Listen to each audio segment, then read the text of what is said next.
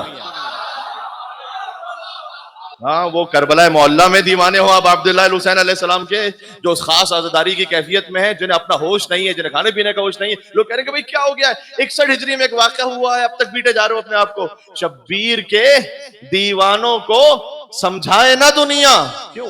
یہ خوب سمجھ بوجھ کے دیوانے ہوئے ہیں. اللہ، اس کے پس منظر میں محبت امام حسین علیہ السلام ہے، سنت رسول ہے کہ رسول اللہ خود روئیں. اچھا اب یہ کہ جیسے جیسے عاشور قریب آ رہا ہے تو یہ سوشل میڈیا پہ میسیجز وغیرہ آتے رہتے ہیں، کبھی جوانوں کے ذہن میں سوال بھی آتا ہے، اس لیے میں کہہ رہا ہوں کہ میں اپنے موضوع کے حساب سے لا بلا کلام میں اس کا جواب بھی دے دوں کہ بھائی قرآن پڑھو امام حسین کے لیے، مجلس کرنے کا کیا فائدہ ہے؟ قرآن سے وہ قرآن کے لفظ سے اب سامنے بھی جو سن رہا ہے وہ سامنے کیا کہے؟ قرآن ہدیہ کرو امام حسین علیہ السلام. قرآن پڑھ کر اسے ہدیہ کیا جاتا ہے کہ جو مرنے کے بعد خود نہ پڑھ سکتا ہو. کہہ دیا میں نے جملہ، آپ کے سر سے گزر گیا. ہائے ہائے، نو کے نیزہ پر جو حسین قرآن پڑھ رہا ہے. دوسرا یہ کہ صفا مروہ پہ قرآن پڑھی، چھوڑ دیجئے یہ دوڑنا. حضرت حاجرہ کو بخشیے. کچھ میں کہنا چاہ رہا ہوں، ابراہیم علیہ السلام کو قرآن بخشیے، اسماعیل علیہ السلام کو قرآن بخشیے، یہ دوڑ کیا رہے ہیں صفا مروہ پر؟ کاش میری بات پہنچ سکے. اس لیے کہ اگر 2 جنریشنز تک یہ کام ہوتا رہا نا، 3 جنریشن 4 جنریشن کے بعد قرآن پڑھ کے ہدیہ کرو تو پتہ بھی نہیں ہوگا اگلی نسل کو کہ یہاں پر کون سی والدہ دوڑی تھی، کس کی خاطر دوڑی تھیں. یہ عمل دیکھ کر آج تک وہ یاد زندہ ہے. واضح ہے. اب عبداللہ الحسین علیہ السلام کی مجلس میں آنا، یہ آنسو بہانا، یہ ہمارا سینہ پیٹنا، یہ نوحہ کرنا، یہ گریہ ازاری، اس نے نسلن بعد نسلن زندہ رکھا ہوا ہے عزائے امام حسین علیہ السلام کو. اور اس کے ساتھ ملا کر آپ دیکھ لیجئے تو مقصد امام حسین علیہ السلام. رونے والے سے پوچھا جاتا ہے کہ کیوں رو رہے؟ کھاتے رہے رونا. اب عبداللہ الحسین علیہ السلام، اب یہ فقط میں نے کہا تھا عزاداری نہیں ہے بلکہ امام حسین علیہ السلام سے ایک وفاداری بھی. تو اس وفاداری میں ہم کوشش کرتے ہیں کہ اپنے آپ کو شریک کریں، بچوں کو لے کر آئیں حسین کی اس عزاداری میں. اب میں ساتھ میں موضوع سے ریلیٹ کرتے ہوئے آگے بڑھا رہا ہوں کہ جب اللہ سبحانہ وتعالیٰ نے قرآن میں کہا نا کہ اللہ اعلم حیث یجعل رسالتہ، خدا خوب جانتا ہے کہ اپنی رسالت کو کس خاندان میں رکھنا ہے. قرآن کہتا ہے رسالت کا مطلب یہاں پر اصطلاحی رسالت نہیں ہے، یعنی عہدہ، ڈیزگنیشن، کوئی بھی عہدہ ہو. یہ وہ آیت ہے کہ جو فریکوینٹلی ائمہ علیہ السلام کی زبان متعارف پر رہی. جب ان سے کوئی سوال پوچھا جائے، جب وہ کرامت دکھائیں، جب کسی مشکل کو حل کریں تو سامنے سے یہ آیت پڑھ کے کہتے تھے کہ اللہ اعلم حیث یجعل رسالتہ، خدا جانتا ہے کہ کس خاندان میں اس نے اپنے رسالت کو رکھنا ہے. وہاں بھی ابراہیم اور اسماعیل جب گئے ہیں قربانی کے لیے تو اسماعیل علیہ السلام نہیں ذبح ہوئے. اللہ نے محفوظ رکھا. کس کے لیے؟ کس کے لیے؟ قرآن ذرا اٹھا کے دیکھیں، سورہ صافات. فلما بلغ معه السعي قال يا بني اني ارى في المنام اني اذبحك فانظر ماذا ترى قال يا ابت افعل ما تؤمر ستجدني ان شاء الله من الصابرين. ابراہیم کہتے ہیں کہ میں نے خواب میں دیکھا ہے کہ میں بیٹا آپ کو ذبح کر رہا ہوں، آپ کا کیا خیال ہے؟ کہا آپ بابا وہ کر دیجئے جس کا آپ کو اللہ نے حکم دیا ہے، آپ مجھے صبر کرنے والوں میں سے پائیں گے. فلما اسلما، جب دونوں سر تسلیم خم ہو گئے، وتلہ للجبین، اور ابراہیم علیہ السلام نے اسماعیل علیہ السلام کو پیشانی کے بل لٹا دیا. ونادیناہ ان یا ابراہیم، تو ہم نے ابراہیم کو صدا دی، قد صدقت رؤیا، آپ نے اپنا خواب سچ کر دکھایا. اس میں تو ایک بہت عظیم امتحان تھا آپ کے لیے. وفدیناہ بذبح عظیم، سورہ صافات ہے کہ ہم نے فدیہ قرار دیا اسماعیل کو ایک ذبح عظیم کے لیے. اگر آپ امام حسین علیہ السلام کی اس قربانی کو یہاں اس آیت میں نہ رکھے تو ذبح عظیم کا مطلب سمجھ میں نہیں آتا. ذبح عظیم کون ہے؟ فدیہ کا مطلب کیا ہے؟ فدیہ کا مطلب ہے کہ بچا لینا کسی کو کسی کی خاطر. امام حسین علیہ السلام ہیں نسل اسماعیل میں سے. اگر اسماعیل اس وقت ذبح ہو جائیں تو ظاہری سبب کے تحت امام حسین علیہ السلام دنیا میں تشریف نہ لا سکیں، تو اسماعیل کا زندہ رہنا ضروری ہے تاکہ ان کی نسل سے محمد مصطفیٰ آئیں، ان کی دختر بی بی فاطمہ الزہرا ہوں اور ان کے 2 فرزند حسن اور حسین ہوں. تو فدیہ قرار دیا اسماعیل کو ایک ذبح عظیم کے لیے. اب آپ تفاسیر میں اٹھا کر دیکھیں، جو امام حسین علیہ السلام کو مائنس کر کے اس کی تفسیر کریں گے وہ کیا کریں گے؟ اسماعیل علیہ السلام فدیہ ہوئے کس کے لیے؟ ذبح عظیم کا کیا مطلب ہے؟ کہ اسماعیل فدیہ ہوئے اس دمبے کے لیے جو جنت سے آیا تھا، اور چونکہ بہت موٹا تازہ تھا اور بڑا ہیوی تھا تو اس لیے ذبح عظیم کہا گیا اس دمبے کو. جب اہل بیت کے در کو چھوڑتے ہیں نا تو پھر مقام نبوت کا بھی عالم ہوتا ہے کہ اسماعیل جیسے نبی وہ قربان ہو، یعنی وہ فدیہ قرار پائیں ایک ذبح عظیم دمبے کی خاطر، کہ دمبا ذبح ہو جائے اور اسماعیل ذبح نہ ہو. فدیہ ہوتا ہے کسی بزرگ شخصیت کے لیے، کسی بڑے کے لیے، چھوٹے کے لیے فدیہ نہیں ہوتا. ہاں سمجھ رہے ہیں آپ؟ میں بات پہنچ رہی ہے انشاءاللہ سے. تو اسماعیل فدیہ قرار پائیں ذبح عظیم کے لیے ذبح عظیم کا کہ دمبا ہے. اس لیے میں کہتا ہوں یہ جو مقام نبوت ہے نا، یہ جو آپ کے پاس ماشاءاللہ مقام نبوت کا جو احترام ہے، اس کی وجہ کیا ہے؟ اس کی وجہ غدیر ہے. بات سنیے گا اور سمجھیے گا، اس کو محسوس کیجیے گا. یعنی میں کہنا چاہ رہا ہوں کہ جس کے کلمے میں علی ولی اللہ ہوتا ہے، اس کا محمد رسول اللہ محفوظ ہو جاتا ہے. اس کا محمد رسول اللہ محفوظ ہے. السلام علیکم یا اہل بیت النبوہ میں معاملہ یہ ہے. اس لیے کسی بھی مسلمان کو یہ حق نہیں ہے کہ وہ اپنی مرضی سے نائب رسول طے کر لے، کیونکہ یہاں پر معاملہ الہی عہدے کا ہے. یہاں معاملہ ہمارے اور آپ کے معاملات کا نہیں. تو اگر اپنی جانب سے متعین کرے تو پتہ مشکل کیا ہے؟ کسی نے امام سے پوچھا، بظاہر امام حسن عسکری علیہ الصلوۃ والسلام سے یہ مکالمہ ہے. ایک مل کے صلوات بھیجے گا، اللہم صل علی. میرے خیال میں آپ جس تعداد میں تشریف فرما اس سے بہتر صلوات ہو سکتی ہے محمد و آل محمد علیہ السلام. امام سے پوچھا کہ مولا کیا ہم اپنا رہبر امام لیڈر خود بنا سکتے ہیں؟ امام نے کہا اگر تم بناؤ گے تو کیا دیکھو گے اس میں؟ بتاؤ کیا دیکھ کے بناؤ گے؟ کہ مولا وہ عالم ہو، عادل ہو. امام نے بہت لاجیکل ہے، یہ آپ ذہن میں رکھیے گا اس بات. امام نے کہا تم کسی عالم اور عادل کو دیکھ کے بناؤ گے تو ایک تو یہ ہے کہ کیا تم جانتے ہو کہ کون کتنا عالم ہے اور کتنا عادل ہے؟ پہلی بات تو یہ ہے. دوسرا اس سے زیادہ امپورٹنٹ پوائنٹ ہے، ذہن میں رکھیے گا، کیا تم اس کے فیوچر کے بارے میں جانتے ہو کہ وہ رہے گا عالم عادل؟ یہ پتہ ہے اس کی دنیا کی ایک مثال دوں میں آپ کی خدمت. آنگ سان سوچی یہ ایک خاتون ہے، میانمار کی لیڈر جنہیں نوبل پرائز ملا 1991 میں، نوبل پرائز ملا، نوبل پیس پرائز. وہ اچھا یہ پیس پرائز انہیں مل گیا. اس کے بعد میانمار میں جینوسائیڈ ہوا، مسلم جینوسائیڈ 2016-17 میں. 25,000 سے زیادہ مسلمان مار دیے گئے، ہزاروں کی تعداد میں خواتین کی عصمت دری ہوئی، 7 لاکھ سے زیادہ لوگ جلا وطن ہو گئے. وہ جو پورا کرائسس چل رہا تھا، تو آپ جانتے ہیں اس میں کوئی ظاہر کرنے کی بات نہیں، آپ مجھے میڈیا پہ دیکھتے رہتے ہیں. تو مجھے یاد ہے کہ اس زمانے میں ایک میڈیا پر میانمار کرائسس کے بارے میں بات کر رہا تھا، پاکستان کے ایک چینل پر. تو جو اینکر تھے انہوں نے مجھ سے پوچھا، اس کا کلپ موجود ہے ابھی تک میرے خیال سوشل میڈیا پہ کہیں. تو اینکر نے مجھ سے پوچھا کہ علامہ صاحب یہ جو اتنا جینوسائیڈ ہو رہا ہے اور یہ جو خاتون ہیں جنہیں نوبل پیس پرائز ملا ہے، ان سے ایکسپیکٹیشن یہ تھی کہ یہ کچھ کہیں گی، کچھ اپنے وہاں مسلمانوں کے لیے جو کمیونٹی ہے اس کے لیے کچھ اقدام کریں گی. یہ تو بالکل ہی سائلنٹ ہے اور انہوں نے تو مرنے کے لیے چھوڑ دیا ہے. تو ان کو تو نوبل پیس پرائز ملا ہوا ہے، تو اب یہ جو ان کا کام ہے تو کیا یہ نوبل پیس پرائز ڈیزرو کرتی تھی؟ اس وقت میں نے ایک جملہ کہا تھا، وہاں تو فقط اشارے میں ایک جملہ کہہ کے گزر گیا تھا، آپ اس اشارے کو سمجھیں گے. تو میں نے اسے کہا تھا کہ بھائی یہی فرق ہوتا ہے انسان کے بنائے ہوئے میں اور اللہ کے بنائے ہوئے میں. یہ بات سمجھ میں آ رہی ہے؟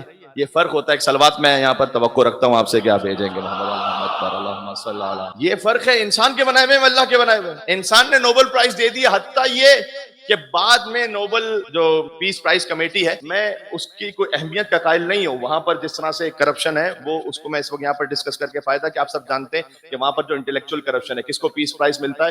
ان کو کہ جنہوں نے کارپیٹ بامبنگ کر کے لاکھوں بچوں کو مارا ہے. ایسے ایسے پریزیڈنٹس کو بھی ملتا ہے. تو میں ویلیڈیٹ نہیں کر رہا اس پیس پرائز کو یہاں سے، میں تو خالی ایک بات کہہ رہا ہوں کہ جب وہاں سے وہ پیس پرائز ملا تو ان کی میٹنگ ہوئی بات میں کہ کیا اس کو ریووک کریں ہم، کیوں 91 میں دے چکے تب ریووک کریں. انہوں نے کہا ہم ریووک اس لیے نہیں کر سکتے کہ اس وقت جب ہم نے دیا تھا ہم نے فقط ان کا اس وقت کا کیریکٹر دیکھا تھا، فیوچر کے ہم ذمہ دار نہیں ہیں. آپ بنائیں گے تو فیوچر کے ذمہ دار نہیں ہوں گے، اللہ بنائے گا تو قیامت تک ذمہ داری لے گا، اللہ بنائے گا.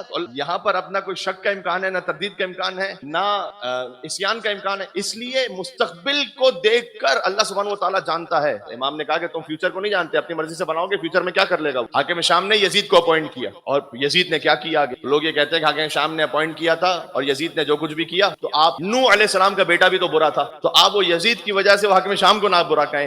نوح کا بیٹا بھی تو برا تھا، بیٹا برا نکل آتا ہے کبھی. نوح علیہ السلام نے اپنے بیٹے کو خلافت کے لیے اپوائنٹ نہیں کیا ہوا تھا. اللہ تعالیٰ نے ایک دفعہ کہا کہ یہ بات نہ کیجیے گا کہ آپ جاہلوں میں سے ہو جائیں. یہ میں چونکہ پڑھ چکا ہوں، اس کی تفصیل میں نہیں جا رہا ہوں. تو اس کا نوح علیہ السلام نے ضد نہیں کی تھی کہ پروردگار نہ نہ نہ نہ میرا بیٹا ہے، ٹھیک ہے اے خدا تیری مرضی ہے. اللہ سبحانہ و تعالیٰ جب کسی کو متعین کرتا ہے تو وہاں پر یہ ڈاؤٹ یہ سب کلیئر ہو جاتا ہے. اس لیے ہم پیس آف مائنڈ میں جسے اللہ نے بنایا اس کو مان رہے ہیں، اس خاطر ہے جس کا ماضی حال مستقبل کلیئر ہے. ماضی بھی کلیئر ہے. سارے صحابہ کرام کو کہتے ہیں رضوان اللہ تعالیٰ علیہم، رضی اللہ تعالیٰ عنہ.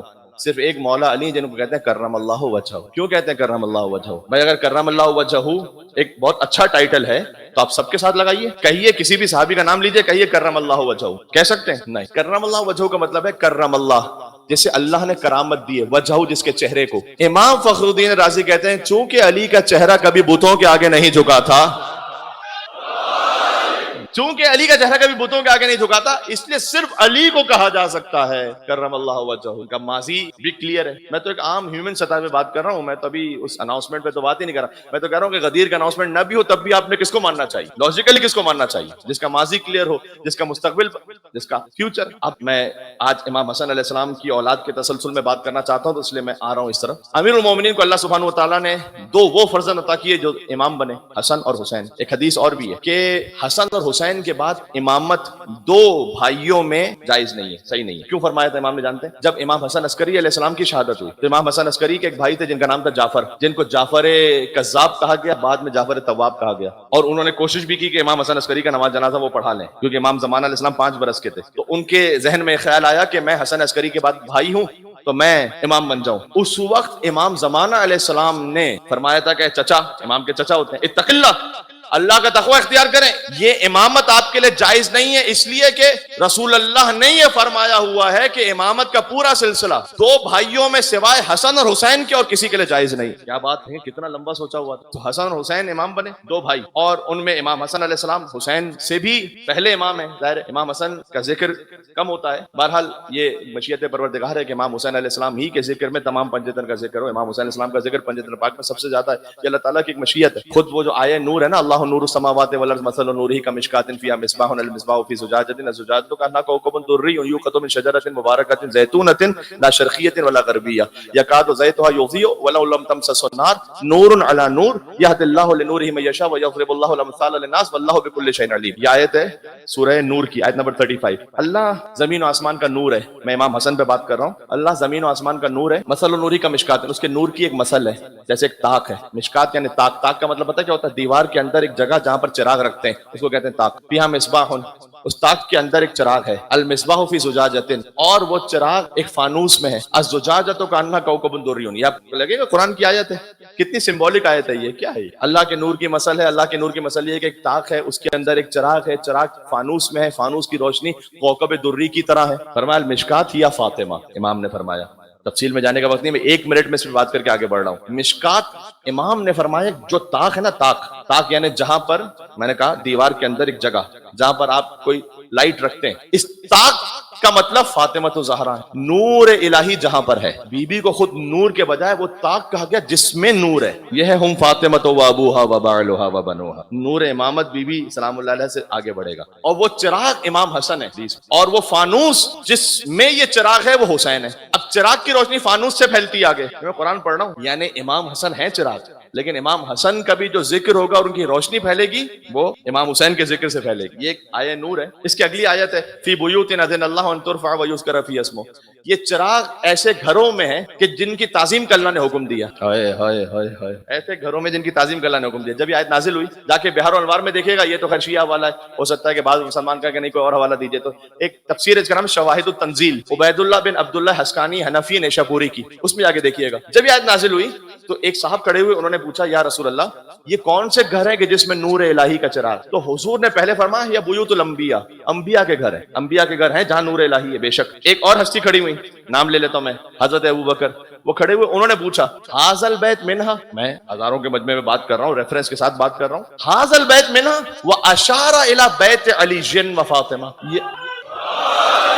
یا رسول اللہ جو آپ نے کہا یہ انبیاء کے گھر ہیں جہاں نور الہی ہے، کیا یہ گھر بھی انہی میں سے ہے؟ اور اشارہ کیا مولا علی کے گھر کی طرف. اچھا، اس کا مطلب ہے کہ میں مسلمانوں سے دس بستہ کہنا چاہتا ہوں کہ حضرت ابوبکر رضی اللہ تعالی عنہ وہ یہ بات جانتے تھے کہ رسول اللہ جب انبیاء کی فضیلت بیان کریں تو کوئی صحابی اس میں شریک نہیں ہو سکتا ہے. اگر نبی کی فضیلت میں کوئی شریک ہو سکتا ہے تو وہ حیدر کرار علی ابن ابی طالب ہے.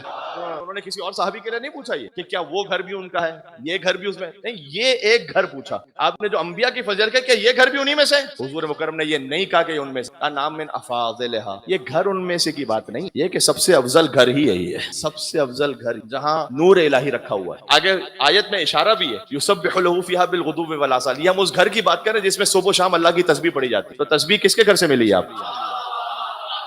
تسبیح فاطمہ الزہرا سلام اللہ علیہا. مل کے صلوات بھیجیں نام حضرت زہرا سلام اللہ علیہا. یہ نور الہی آگے بڑھا. امام حسن امام حسین، امام حسن اور امام حسین، حسن حسین کے بھی امام. اگر آپ اس کو ذرا تصور فرمائیے، امام حسن کا کیا مقام. حسن کو بادشاہ خاص و عام کہتے ہیں، علی کا نائب و قائم مقام کہتے ہیں، اور دلیل ایک ہی کافی ہے ان کی عظمت میں کہ انہیں حسین بھی اپنا امام کہتے ہیں. امام حسن علیہ السلام. بلکہ اگر اس بات کو آپ اپنے محسوس کر سکیں کہ حسین علیہ السلام، ان کا تو الگ سے نام ہی نہیں رکھا گیا. حسن کا مطلب جس میں ساری خوبیاں ہوں. حسین یعنی چھوٹا حسن. حسین اس میں مصغر ہے. عربک لینگویج میں آپ دیکھیں حسین کا مطلب جس کو ایک کوئی ہستی ہو، کوئی مقام ہو، اس کو کمپریس کر کے، خلاصہ کر کے کسی میں کہنا ہو، اس کے لیے فعیل کا وزن یوز ہوتا ہے. جیسے ابن کا مطلب ہے بیٹا، اسی سے ہے بونائی، چھوٹا بیٹا. حسن یعنی جس میں سارے کمالات جمع ہو. حسین وہی کہ جو چھوٹا حسن ہو. امام حسین کو چھوٹا حسن کہا گیا. یعنی حسین کو بڑا کر دیں تو حسن بنتا، حسن کو چھوٹا کر دیں تو حسین بنتا. اب یہ معاملہ ہی حل ہو گیا کہ ایک نے سلو کی تھی، ایک نے جنگ کی تھی. یہ ایک ہی ہیں، حسن بھی وہی ہے، حسین بھی وہی ہے. ہاں میں ایک جملہ کہہ رہا ہوں، فرق حسن اور حسین میں نہیں ہے، فرق یزید و معاویہ میں. اس لیے یہ الگ الگ رد عمل ہیں آپ کے. امام حسین علیہ السلام سے بیعت مانگی جا رہی. تو امام حسن اور امام حسین، حسین چھوٹے حسن، حسن بھی حجت حق ہیں، یہ اعتماد رہے، اور حسین چھوٹے حسن ہیں، یہ بات یاد رہے. جناب امروہی صاحب نے یہ کہا. امام حسن سے وہ نور امام حسین علیہ السلام تک چلا. اب امام حسن اور امام حسین کا نور ایک جگہ جمع ہوا ہے. میں حضرت قاسم ابن حسن علیہ السلام کے حوالے سے مصائب سے تھوڑا سا دور ہوں، لیکن میں چاہتا ہوں کہ یہ بات پہنچے. امام حسن علیہ السلام کے 7 بیٹے. یہ اس میں روایتوں میں اختلاف ہے، لیکن مثلا علامہ رشید ترابی صاحب یا ان جیسے بزرگ علماء جو ہمارے قدیمی علماء تھے، وہ یہ کہتے تھے کہ حسن مجتبیٰ کے 7 بیٹے تھے، جن میں سے 5 کربلا میں شہید. ایک نہیں، فقط قاسم ابن حسن نہیں، حسن علیہ السلام کی پوری شرکت ہے کربلا. 5 بیٹے، اور 4 بیٹے تو تقریباً سب نے لکھا ہے کہ امام حسن علیہ السلام کے شہید ہوئے کربلا میں. امام حسن علیہ السلام کی ایک ہی بیٹی. امام حسن علیہ السلام بیٹے ہیں لیکن بیٹی ایک ہی، اور اس بیٹی کا نام ہے فاطمہ، فاطمہ بنت حسن. یہ اتنی عظیم الشان بیوی ہیں کہ لم یدرک فی آل الحسن مثلھا. یہ امام علیہ السلام نے ارشاد فرمایا کہ آل حسن میں، پوری امام حسن علیہ السلام کی جنریشن میں قیامت تک ان جیسی معظمہ بیوی کوئی ہے ہی نہیں. ان کا ازدواج ہوا ہے امام زین العابدین سے، حسین کے بیٹے اور حسن کی بیٹی، جن سے ولادت ہے امام محمد باقر علیہ السلام. آپ اس سلسلہ امامت کو ذرا محسوس فرمائیے گا. ایک سوال یہ کیا جاتا ہے کہ بھئی شیعہ حضرات چلیں ٹھیک ہے، آپ امام مان رہے ہیں غدیر سے، اس کے بعد حسن حسین، پھر امامت کے کنٹینیوشن کو آپ نے فقط حسین کی اولاد میں رکھا، حسن کی اولاد میں کیوں نہیں؟ اس کا جواب ہے امام علیہ السلام کی یہ دختر کہ جن کا ازدواج ہوا امام زین العابدین سے، اور اب امام محمد باقر علیہ السلام وہ امام حسین کے پوتے ہیں، امام حسن کے نواسے ہیں. لہذا امام محمد باقر سے جو نسل آگے بڑھی ہے وہ حسنی بھی ہے، وہ حسینی بھی ہے. بات سمجھ میں آ رہی ہے آپ؟ لم یدرک فی آل الحسن مثلھا. یہ وہ فاطمہ بنت حسن ہے کہ ان جیسی آل حسن میں کوئی معظمہ ہے ہی نہیں. یعنی کیا؟ یعنی یہ کہ آل حسین میں کوئی امام زین العابدین جیسا نہیں ہے، اور آل حسن میں کوئی فاطمہ بنت حسن جیسی نہیں ہے. جب ان کا ازدواج ہو تو اس بچے کی ولادت ہے امام محمد باقر کہ جو ہو بہو رسول جیسے. امام محمد باقر علیہ السلام، ان کا پورا جسم رسول اللہ نے فرمایا تھا شمائلہ شمائل. جابر ابن عبداللہ انصاری سے کہا تھا کہ سلام کہنا میرا، تم میرے 5ویں فرزند سے ملو گے، اس کا سلام کہنا میرا. امام محمد باقر علیہ السلام کو جابر ابن عبداللہ انصاری نے رسول اللہ کا سلام پہنچایا تھا. تو یہ کیوں پورے امام محمد باقر رسول اللہ کی شبیہ ہیں؟ اس لیے کہ امام حسن علیہ السلام کے لیے روایت میں ہے کہ وہ سر مبارک سے کمر مبارک تک رسول اللہ جیسے تھے، اور امام حسین علیہ السلام کمر مبارک سے پائے مبارک تک رسول اللہ جیسے تھے. اس میں بھی ایک رمز تھا کہ جو سر اور دھڑ یہ حصہ ہے یہ امام حسن رسول اللہ سے مشابہ ہوں، اس لیے کہ اس میں ہاتھ آتا ہے، حسن ہاتھ سے سلو کریں گے. اور پھر کمر مبارک سے پائے مبارک تک حسین رسول اللہ جیسے ہوں، اس لیے کہ حسین جائیں گے میدان جنگ میں اور جنگ کریں گے. تو حسن کی صلح بھی رسول اللہ کی صلح ہے، اور حسین کی جنگ بھی رسول اللہ کی جنگ. یہ حضور نے فرما دیا تھا کہ حسن اور حسین ابنایا حاضان، یہ دونوں میرے بیٹے امام ہیں، قام او قعدہ، چاہے سلو کر لیں چاہے جنگ کریں. بلکہ میں مسلمانوں سے کہتا ہوں ذرا غور فرمائیے گا، آپ تمام سے زیادہ آواز آ رہی ہے کہ بڑے بڑے بزرگ علماء نے یہ لکھا ہوا ہے کہ رسول اللہ کو بظاہر تو شہادت نہیں ملی، بظاہر رسول اللہ شہید نہیں ہوئے. یہ ایک الگ قول ہے کہ بہرحال رسول اللہ بھی شہید ہوئے تھے، لیکن اگر آپ عام اس میں دیکھیں تو رسول اللہ کی وفات ہوئی. تو رسول اللہ کی وفات ہوئی تو شہادت ایک اتنا بڑا عہدہ ہے، تو وہ رسول اللہ کیا اس سے محروم رہے؟ شہادت تو بہت سارے نبیوں کو ملی ہے، تو کیسے ہو سکتا ہے کہ فضیلت جو نبی کو ملی ہے وہ رسول اللہ کو نہ ملی ہو؟ تو بزرگ علماء اہل سنت نے اس کا جواب لکھا ہے. جواب میں لکھا ہے کہ نہیں، رسول اللہ کو شہادت ملی، لیکن ایسے شہادت ملی کہ ایک شہادت جہری، ایک شہادت سری ہے. ایک چھپی ہوئی شہادت، ایک کھلی ہوئی شہادت. چھپی ہوئی شہادت امام حسن کے حصے میں آئی، کھلی ہوئی شہادت امام حسین کے حصے میں آئی. تو چونکہ شہادت کی 2 قسمیں تھیں لہٰذا اللہ نے ان شہادتوں کو رسول کے نواسوں میں تقسیم کر دیا. تو جو حسن کی شہادت ہے وہ رسول اللہ کی شہادت ہے اور حسین کی شہادت بھی رسول اللہ کی شہادت ہے. تو مجھے کہنے کا حق دیں کہ اگر امام حسن کی شہادت رسول اللہ کی شہادت ہے اور امام حسین کی شہادت رسول اللہ کی شہادت ہے تو جو امام حسن کا قاتل ہے وہ بھی رسول اللہ کا قاتل ہے اور جو امام حسین کا قاتل ہے وہ بھی رسول اللہ کا قاتل ہے. تو پھر اس میں گھبرانے کی کیا بات ہے کہ جب امام حسن امام حسین کے قاتلوں پر ہم لعنت بھیجیں؟ ہم تو رسول اللہ کے قاتلوں پر لعنت بھیج رہے ہیں. امام حسن علیہ السلام کی ایک بیٹی ہے فاطمہ بنت حسن. میں وقت تقریباً گزرتا جا رہا ہے. بی بی فاطمہ بنت حسن جا رہی تھی ایک مقام سے. امام زین العابدین جن سے ازدواج ہوا ہے فاطمہ بنت حسن کا نہیں ان سے روایت نہیں. امام محمد باقر جو کہ والدہ فاطمہ بنت حسن ان کی والدہ بن. تو امام محمد باقر یہ کہتے ہیں کہ میں نے دیکھا کہ میری والدہ گزر رہی تھی ایک جگہ سے اور دیوار گرنے لگی. میں اس بی بی کا ذکر اس لیے کر رہا ہوں کہ اس بی بی کا تعلق ہے کربلا سے. غور کیجیے گا یہ کم مومنین جانتے ہیں لیکن میں پہلے ان کی ایک فضیلت ذکر کرتا ہوں. دیوار گرنے لگی تو میری والدہ بی بی فاطمہ بنت حسن اس دیوار کے ساتھ تھی. وہ اٹھی انہوں نے دیوار کی طرف اشارہ کیا فرمایا ما اذن اللہ له بالسقوط لا وحق المصطفی. تجھے مصطفیٰ کے حق کا واسطہ ہے اللہ نے تجھے ابھی گرنے کی اجازت نہیں دی ہے. پھر بی بی اٹھی ایک جگہ پر دیوار امام فرماتے ہیں کہ ہوا میں معلق رہی اور میری والدہ جب گزر گئی پھر دیوار گری. یہ کن فیکون کی منزل ہے کوئی معمولی بات نہیں ہے. کیا شان ہے اہل بیت اطہار کے گھر کی مستورات کہ اگر فاطمہ بنت حسن ان پر دیوار گر رہی ہو اور وہ اشارہ کریں تو گرتی بھی دیوار رک جائے اور علی کی ماں فاطمہ بنت اسد اشارہ کریں تو دیوار کعبہ شق ہو جائے ہے نا. تو یہ حضرت فاطمہ بنت حسن کا ازدواج ہوا امام زین العابدین سے. ان سے امام محمد باقر علیہ السلام.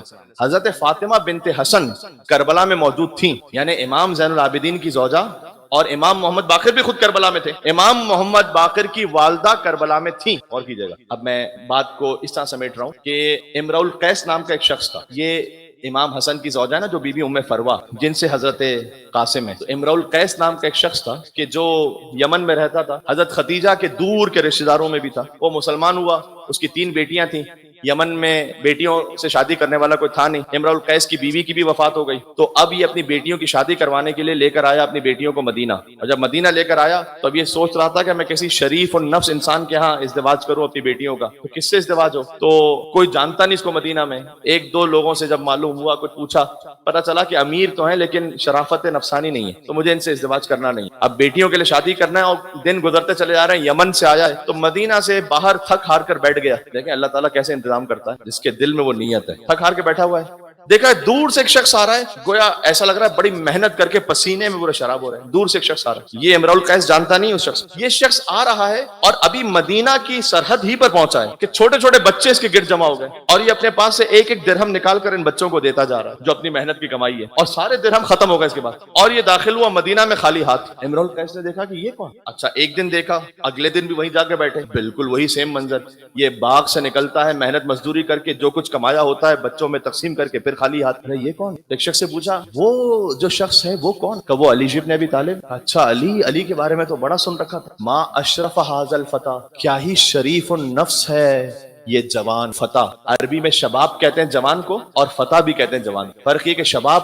ہر جوان. سیدہ شباب اہل جنہ امام حسن امام حسین ہے. جو بھی جوان ہوں گے ان سب کے سردار ہیں جنت. فتح کہتے ہیں جو ابراہیم علیہ السلام کے لیے قرآن میں سورہ انبیاء میں لفظ ہے فتح. یہ بتوں کو توڑنے والا کون ہے؟ کہ وہ ایک جوان ہے. فتح جوان. فتح کے لیے جوان اس جوان کو کہتے ہیں کہ جو بت شکن ہو جس میں شہامت ہو جس میں قہرمانی ہو. اس لیے جب جبریل نازل ہوئے تھے تو یہ نہیں کہ لا شباب الا علی لا سیف الا ذوالفقار کہ لا فتح الا علی لا سیف الا ذوالفقار. اس نے کہا کتنا ما اشرف ھذا الفتى کتنا کریم اور شریف ہے یہ جوان. اچھا جوان کیا اس وقت ضروری نہیں کہ امیر المومنین باقاعدہ اس جوانی ہی کے عالم میں ہو. یعنی ظاہر ہے کہ تھوڑا سا وقت گزر چکا ہے اور جس کو آپ ادھیڑ عمر کہہ سکتے ہیں بظاہر مولا علی. لیکن فتح جو ہے نا فتح والا جوان وہ علی آخر تک ہے نہروان تک ہے اس میں بھی جوانی ہے. اب میں کیا کروں. مولا ابو الفضل عباس کربلا میں جوان ہے 32 سال. علی کی آخری جنگ ہے نہروان کتنے سال ہیں 63 سال کے. میر انیس کہتے ہیں 2 ہی جوان ہیں اس 2 جہان میں. 2 ہی جوان ہیں. اس جملے کی میں قدر چاہتا ہوں آپ سے.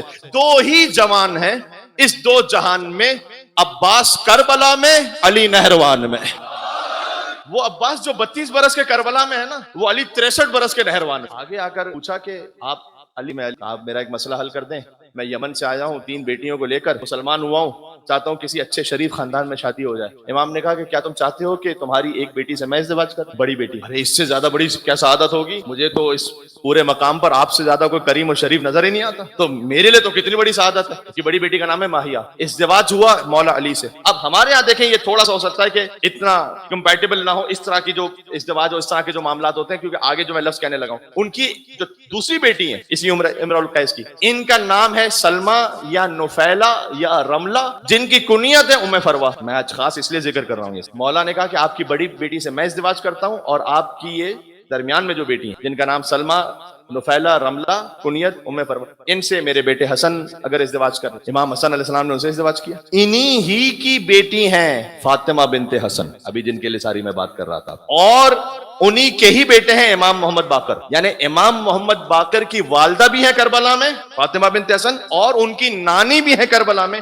ام فروا، نانی ہوتی ہے امام محمد باقر علیہ السلام۔ بات سمجھ میں آ رہی ہے میں کیا کہہ رہا ہوں؟ ایسے نہیں ہے السلام علیکم یا اہل بیت النبوہ، ہاں یہ پاکیزہ ترین اصیل ترین خاندان ہے، ہر ایک کو نصیب اس طرح سے نہیں ہوتا۔ اچھا، اور جو تیسری بیٹی تھی وہ چھوٹی تھی اس وقت، کافی چھوٹی تھی، امرؤ القیس، وہ تیسری بیٹی بھی وہیں رہ گئی اپنی 2 بہنوں کے ساتھ، اور جب وہ بڑی ہوئی تو ان کا ازدواج ہوا امام حسین، یعنی امرؤ القیس وہ شخص ہے کہ جس کی 3 بیٹیوں کا ازدواج ہوا ہے، امام علی، امام حسن، امام حسین۔ امام حسین نے جس دختر سے امرؤ القیس کی دختر سے شادی کی ہے وہ ہے ام رباب، علی اصغر کی ماں۔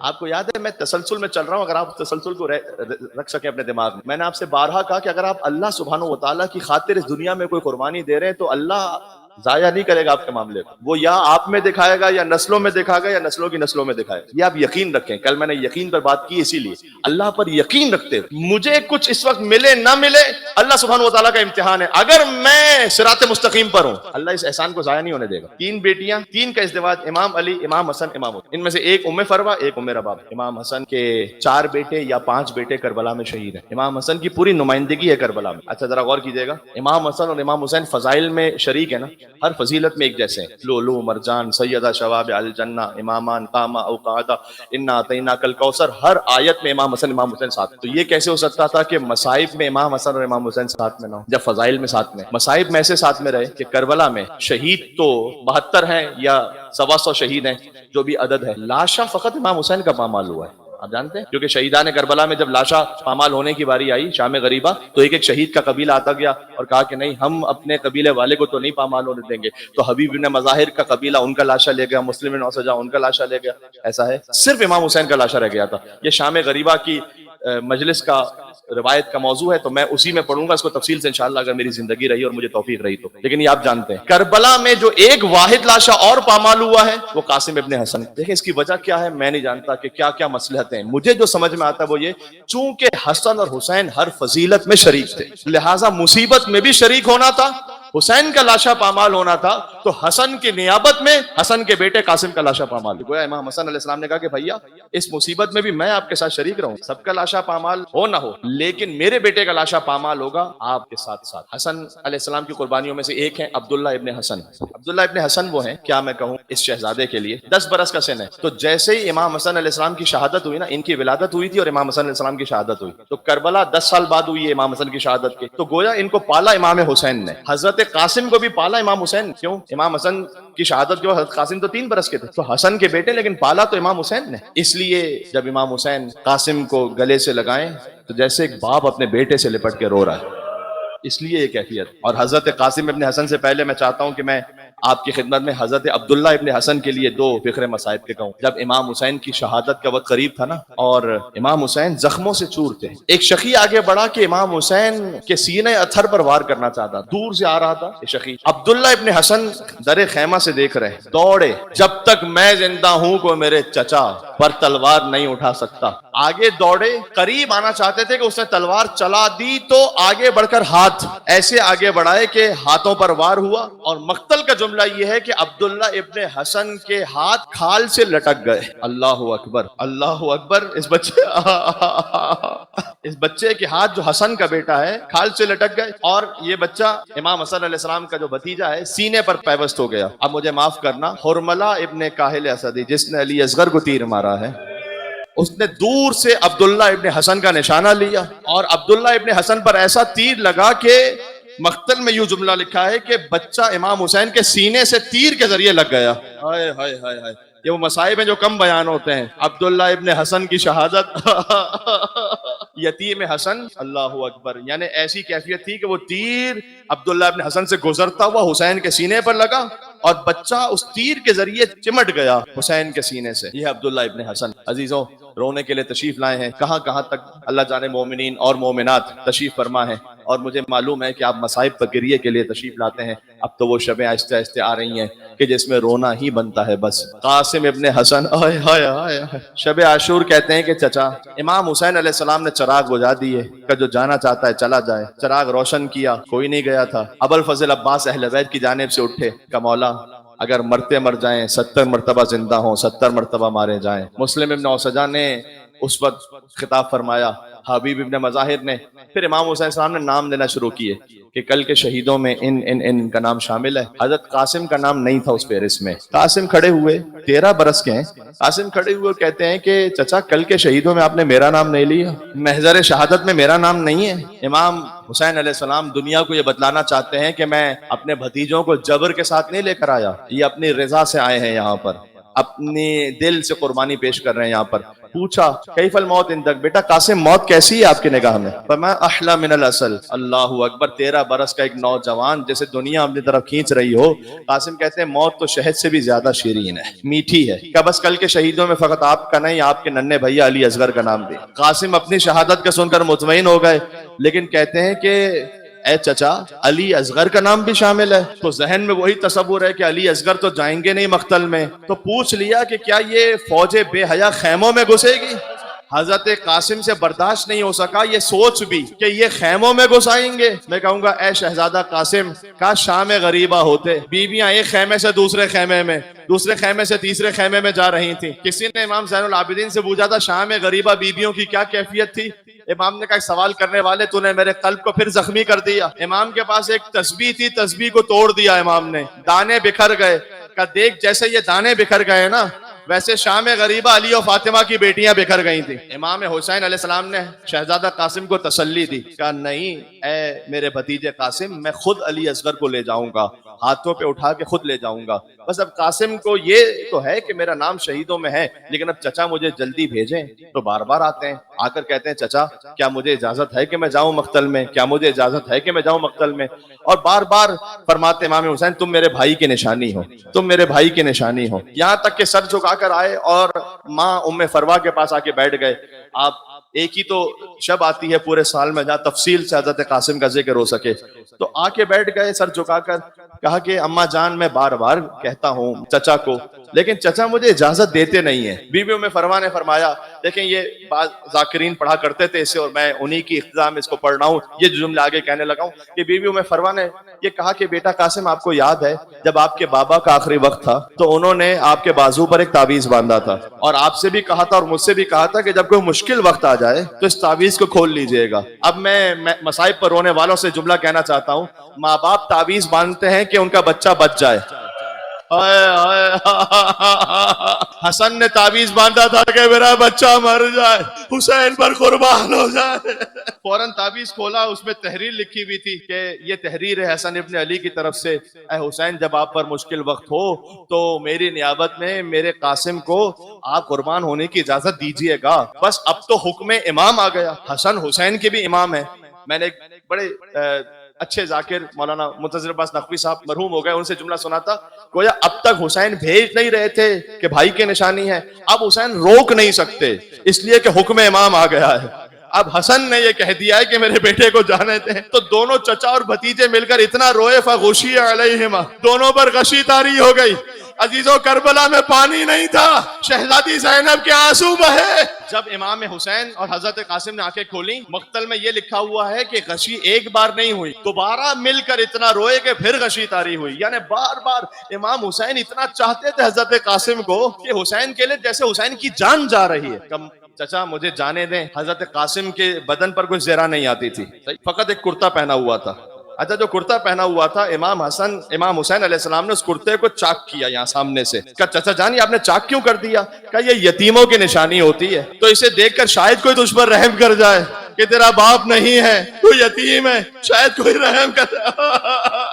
حضرت قاسم علیہ السلام گھوڑے پر سوار ہوئے، مقتل میں پہنچے، رجس پڑی، بے پناہ جنگ کی۔ عمر سعد نے کہا کہ یہ 13 برس کا نظر آ رہا ہے، لیکن ایک ایک کر کے آؤ گے یہ پورے لشکر کو ختم کر دے گا، گھیر کے مارو۔ گھیر کر ایک شخص نے کہتا ہے کہ میں دور سے نشانہ لے رہا تھا، عمران نام کا شخص ہے، وہ اس کا اپنا شجرہ وغیرہ لکھا ہوا ہے، وہ قریب آیا آہستہ آہستہ کہ قاسم کی نظر نہ پڑے۔ اور دیکھے جو شہادت ہے اس سے پہلے کی منزل جانتے کیا ہے کہ اس نے اتنا شدید سر پر وار کیا حضرت قاسم کے کہ قاسم کا سر 2 پارا ہو گیا۔ جیسے علی ابن ابی طالب کے سر پر وار ہوا تھا مسجد کوفہ میں، ویسے ہی علی کے پوتے کے سر پر وار ہوا، قاسم زمین پر گرے۔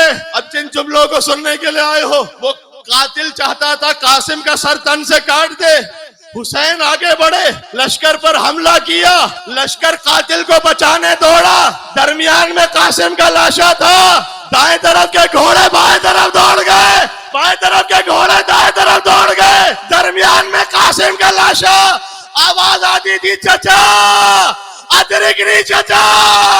2 جملے، میں کیسے ان جملوں کو پڑھوں؟ قاسم کا لاشا بکھرتا گیا، پامال ہوتا گیا، قاسم ٹکڑے ٹکڑے ہوتے گئے، اللہ اکبر۔ گھوڑے دوڑ رہے تھے قاسم کے لاشے پر، کہتے ہر ٹاپ پر صدا آتی تھی چچا ادرکنی۔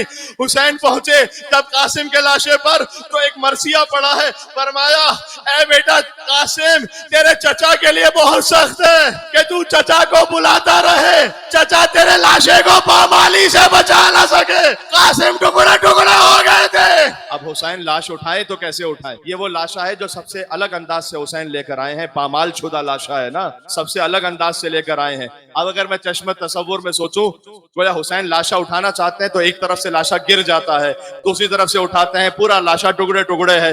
حسین نے اپنی ابا کو بچھایا، ہائے ہائے ہائے ہائے، یا علی مدد، ٹوٹی ہوئی پسلیاں اٹھائیں، یا علی مدد، کٹی ہوئی انگلیاں اٹھائیں۔ میں کہوں گا اے شہزادہ قاسم، شہادت بھی مبارک ہو اور سنت فاطمہ الزہرا بھی مبارک ہو۔ کون ہے بی بی فاطمہ پر رونے والے؟ سیدہ کی پسلیاں ٹوٹی تھی مدینہ میں، قاسم کی پسلیاں ٹوٹی کربلا میں۔ یا علی مدد کہہ کے شکستہ پسلیاں اٹھائیں اور حسین نے گٹھری کو باندھا، سب سے منفرد انداز میں لاشا لے کر گئے، گٹھری کو پشت پر رکھا یا ہاتھوں پہ اٹھایا اور لے کر چلے۔ جب خیمگاہ پہنچے تو فرمایا اے بہن زینب، قاسم کا لاشا لایا ہوں لیکن ماں کو نہ دکھانا۔ بی بی زینب نے ایک ایسا سوال کیا ہے کہ جو بڑا رقت آمیز ہے، کہ بھیا آپ کے ہاتھ تو خالی ہے، لاش کہاں؟ کہ بہن زینب یہ جو پیٹھ پر گٹھری دیکھ رہی ہے اس میں قاسم کی لاش کے ٹکڑے ہیں، لاش اندر گئی، خدا کسی ماں کو یہ منظر نہ دکھائے کہ 13 برس کا جوان لاش ٹکڑے ٹکڑے ہو گئی ہو۔ شہزادی زینب نے فرمایا اما فروا آپ نہ دیکھیے گا، بھابی فروا آپ لاش نہ دیکھیے گا۔ کہ شہزادی مجھے دکھائیے تو صحیح، میں ایک مرتبہ اپنی قربانی دیکھنا چاہتی ہوں۔ بس بی بی ام فروا کی نگاہ 13 برس کی کمائی پر پڑی، اپنے ہاتھوں کو قاسم کے ٹکڑوں پر رکھا، پیشانی کو کربلا کی زمین پر رکھا، ماں واں کربلا دیا ماں، کربلا جیسی کوئی ماں نہیں ہے۔ کہ پروردگار تیرا شکر ہے تو نے میری قربانی سب سے زیادہ قبول فرمائی۔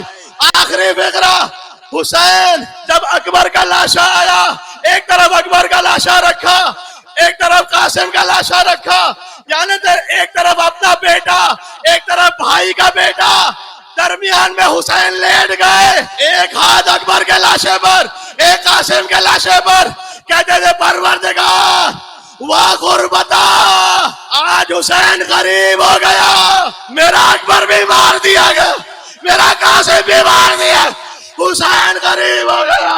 سلام علی الحسین وعلی علی ابن الحسین وعلی اولاد الحسین وعلی اصحاب الحسین